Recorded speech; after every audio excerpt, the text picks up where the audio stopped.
Hi, hello, how are you, everyone? Welcome to Flashback with Wes Britton, where we bring you entertaining interviews that bring you from the past into the future. With names that you recognize, films that you know and love, and music that will take you back to your memories. Join me and my co-host Karina Cantus every Friday at noon EST, only on the Artist First Radio Network. Well, hi. If I say the words Mississippi Squirrel Revival, Ahab the Arab, The Streak, Guitarzan, that might evoke memories of a singer-songwriter named Ray Stevens, who really dominated the charts back in the 60s, and thereafter with a string of comedy songs and, well, social commentary songs like Mr. Businessman. And in the following interview that's coming up, we're going to dive into Ray's interest in working on comedy songs as he talks about the creation of his Encyclopedia of Recorded Comedy music, where he gathered together 108 comedy songs, some of which are his, quite a few are not, and he'll tell you all about it here, coming up now. There. Hi, Ray. Thanks for having me. Well, I guess it all for you began as a guy named Rags Ragdale who wanted to play baseball and didn't want to take piano lessons back in Georgia, right? Well, Rags was a nickname. My name was Ray Ragsdale. And, yeah, my dad was a baseball player. We lived in a little cotton mill town in North Georgia. And they had a baseball team at the mill there. Back in those days, baseball was truly the national pastime, and my dad was pretty good at it. That's how he got hired at the mill. And, all the kids that lived in the village there aspired to be baseball players. And, of course, my mama had other ideas. She saw right away that I probably wasn't big enough to be a baseball player. You can think what you will, but baseball players are pretty big guys. They rival football players, if you want to know the truth. And so she wanted me to take piano lessons, and I showed an interest in music from an early age. She had some ammunition to go on there, and thank goodness she convinced me to do that, because I would have been a lousy baseball player. But I still enjoy the game. I'm a great spectator. Aren't we all? I was kind of surprised to look at your early music, and a lot of folks would think of you as kind of primarily a country song. But a lot of those early records have really got an early kind of rock and roll slant to them, don't they? Oh, yeah. I was a big fan of R&B and rock and roll back in the 50s, 60s, and 70s, well, all my life, actually. But in my high school days, we listened I lived in Atlanta, and we listened to a lot of R&B down there. And my heroes were Ray Charles and the Clovers and the Drifters and the Midnighters and all those R&B acts. In particular, the Drifters, I think. Didn't I read that Clyde McPhatter was one of your favorites? Oh, yeah. Gosh, what a great singer. And a nice guy, too. I got to record with him later up here in Nashville, and I got to meet him. And I left out one of the main inspirations for my music were the Coasters, because they were the group that Lieber and Stoller used to record all those great comedy songs that they wrote, Yakety Yak and Along Came Jones and Charlie Brown, all those things. Would you say that they were a real direct influence on you, or was it just kind of the flavor of the music that was there? What got you thinking about writing funny stuff? I don't know. I don't know quite how you would define direct influence, but I've always wanted to write songs, and of course, the first songs I tried to write were sappy love songs like everybody, and I couldn't get arrested with a sappy love song, so I wrote a comedy song called Sergeant Preston of the Yukon, and recorded it in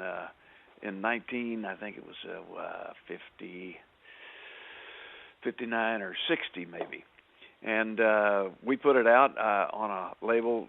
I was recording for NRC in Atlanta. And it was starting to take off. It was going to be a hit, and we got a letter from the lawyers of the people who owned the character Sergeant Preston, and they didn't like it, so they wanted us to cease and desist, and of course we did. And that song never did fulfill its potential, but gave me a clue, and I knew what to do. So in 1961, I wrote and recorded a song called Jeremiah Peabody's Polyunsaturated, Quick Dissolving, Fast Acting, Pleasant Tasting, Green and Purple Pills. Guy, I'm so glad you said that title. I was afraid to even try. Do what? I said, so glad you said the title of that song. I was afraid to even try. Well, I had trouble remembering it all myself, but it was a small hit. I think it went to 35 on the national chart, and then I followed that up in '62 with Ahab the Arab, which was my first really big hit record. Did you feel like you stumbled on a magic formula, or did you go into writing these parody songs as kind of, okay, here's a way I can make an income and hopefully get in some serious songs along the way, or what was your thinking? I didn't think at all. I had no plan. I never have. I just did what seemed to be the thing to do at the moment. Well, I don't know. I get the impression from what I've looked at you is you're a pretty savvy businessman yourself. You spent a lot of time really learning how to dot the I's of contracts and all of that kind of stuff, and got into the studio and became an A&R man and a producer and all of that. How did you decide to really get involved in the whole process of music making above and beyond songwriting and performing? Well, I suspected that there was some money to be made in the business side of the music business, and so I just kind of eased into publishing and producing and things like that. I maybe should have stayed strictly an artist, and I might have been better off in the end. But I've always been interested in all the different phases, different aspects of the music business, and so I just kind of got involved in different things, and I've been fairly lucky with all that so far. When you started having hits with the comedy songs, did you resent the fact that your more serious material wasn't being taken so seriously or wasn't reaching the charts? Or did you just figure, well, roll with it and take what comes? Or how did you feel about becoming known as a kind of a comedy artist? Well, I thought at the time that I could change that. I could just from the sheer power of concentration and recording something that was not comedy and getting it played, promoting it and marketing it, I could overcome that mindset, and to a large degree I did. And it's people do like to typecast you, though. It makes, I don't know why, but we're all guilty of putting people in little pigeonholes, you might say. Mm-hmm. And it's easy to think of them that way, I guess. Well, it seems to me you had a pretty savvy eye for the culture around you, because sometimes you were picking on Ahab the Arab and things like that were, just as comical, but sometimes you would hit on very topical things. One of my favorite songs from the 60s was a much more serious song, Mr. Businessman. What's the story behind that one? Because that was a pretty major hit for you, and there's nothing really comical about it. Yeah, well, it was sort of a moral lesson, I guess you could say. But I had a business deal and got the short end of the stick, so to speak. And instead, I was very frustrated about that. And instead of punching the guy in the nose, I just wrote a song. And there you go. Because if I'd have punched him in the nose, he'd have probably mopped up the floor with me. He was bigger than me, so there you go. I was just playing that song this morning thinking, my God, you could have written that last week, and it would still apply perfectly. In fact, folks, I may play it later. I'm still debating on our song that we're going to be going out with. If and when you play it, consider that you could dedicate it to Bernie Madoff. Well, the 60s, you accumulated quite a number of hits for, I guess, two labels there, Monument and Mercury and all that. And then you had kind of a opening up when you went on television. Can you share with the folks a bit about how you ended up having your own summer series? Well, Roger Miller was a friend of mine, and his manager was a guy named Don Williams, who was Andy Williams' brother. Still is Andy Williams' brother. and Roger said to Don, his manager at the time, you know, you need to talk to Ray Stevens. You might want to manage him. And so Don called me, and we immediately hit it off, and I did sign with Don as my manager. And we did a few things, and the opportunity presented itself for me to host his brother Andy's NBC summer TV show. And so, you know, that's how that happened.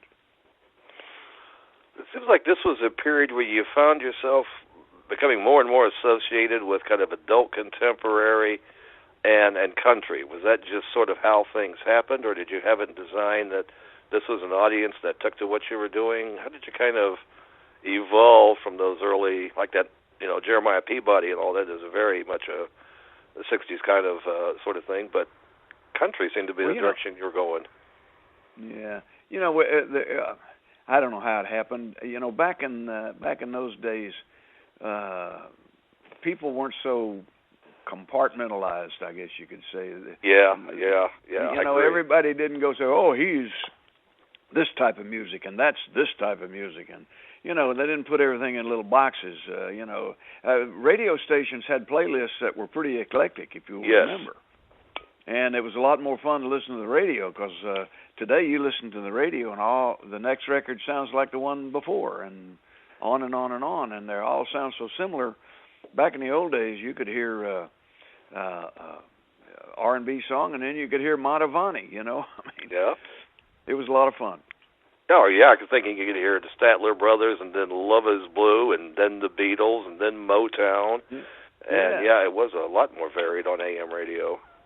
And people had a lot more, I think people had more interesting tastes back in those days. I mean, they just weren't fed the same old thing over and over and over. It's like sitting down for a meal and all you have is mashed potatoes. That's all you have. You know, you need a little variety, I think. Well, I couldn't agree with you more. That is something I've noticed, especially because I teach English and my students, they all have their grooves that they get into. They're into metal, or they're into hip-hop, or they're whatever their music of choice is, and that's it. They're in that box, and everything else just isn't cool, and I feel so sad for that lack of variety, like you're saying. Yeah, well, you know, music is an art form that has a very simple beginning, actually. There are 12 notes, period. And you can take those 12 notes and make them put them together and make them sound wonderful if you use different textures and different volumes and different harmonies and you know, it's just amazing what you can take 12 simple notes and build a castle, so to speak. That's a good image. I like that.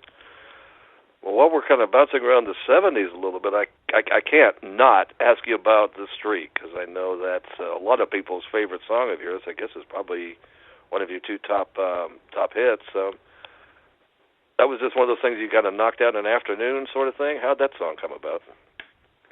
I was on a plane flying back from L.A. to Nashville, and they had magazines to read on the plane, and I was reading one of the Newsweek, or you know, one of the weekly news magazines, such as Time or whatever. And in the back, they always had these little blurbs, you know, a little 2-inch column about various and sundry things that happened during that week. And one of the items was about a college student in California who took off his clothes and ran through a crowd, and they called it streaking. And I thought, wow, there's an idea for a song. And so I got home and I sketched out a few notes, and I kept all my song notes in the piano bench at home. And first thing you know, you turn on the radio or turn on the TV, and there's a news story or an item about a streaker here and there and everywhere, you know. And I thought, boy, this is going to catch on. So I finished my song and ran in the studio and recorded. By the time I got my record out, there were already like a dozen other streaking records on the market.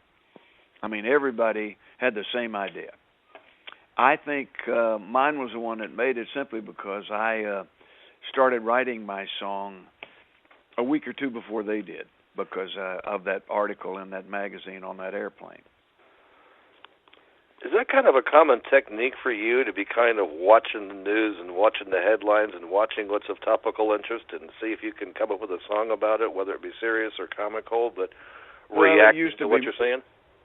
Yeah, it used to be more so than now because the record business is, really in a slump. I mean, you can write a great song and make a great record, and even if it gets played, you're not going to make any money because everybody steals it from the internet.